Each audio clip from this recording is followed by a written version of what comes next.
Good morning. I'm Dr. Dominic Foti. I'm a board-certified plastic surgeon in Colorado Springs, Colorado. And I would like to talk to you today about the different implants that can be utilized with breast augmentation surgery or breast enlargement surgery.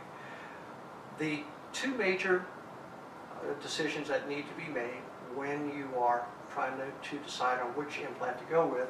We have a saline implant, which is filled with natural saline, and we have a gel implant, which is filled with silicone gel. Both implants have pros and cons. The advantage to the saline implant is that it is, number one, the one that has the lowest incidence of hardening of the breast or capsular contracture.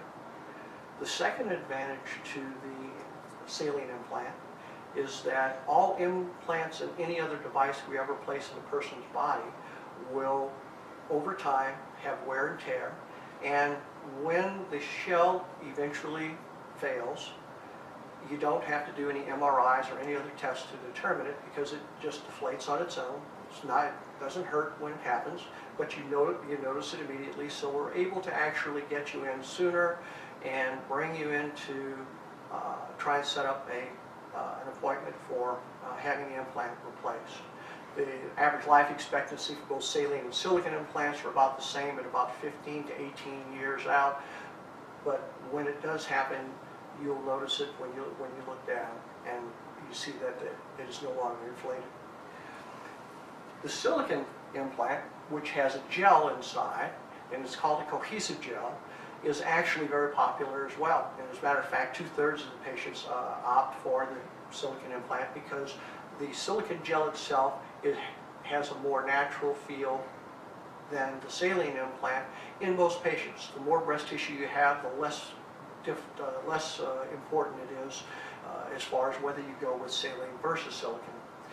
The implant itself has been studied and is now using a cohesive gel that will not have a tendency to leak any type of silicone liquid at all, and therefore is very safe. The average life expectancy again is about 15 years, and what you're looking for are just changes in the breast that would tell you that something has happened. Overall, from the patient satisfaction standpoint, patients with saline implants and silicone implants both are very happy, and therefore either implant should be considered when you're thinking about doing the augmentation procedure.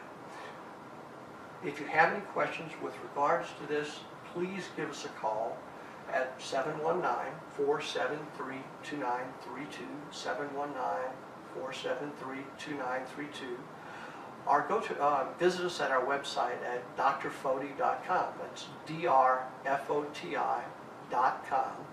And you can see examples of patients who have both saline and silicone implants in place. We don't actually mark them as saline versus silicone, but you'll see that there's virtually no difference from a visual standpoint with either implant.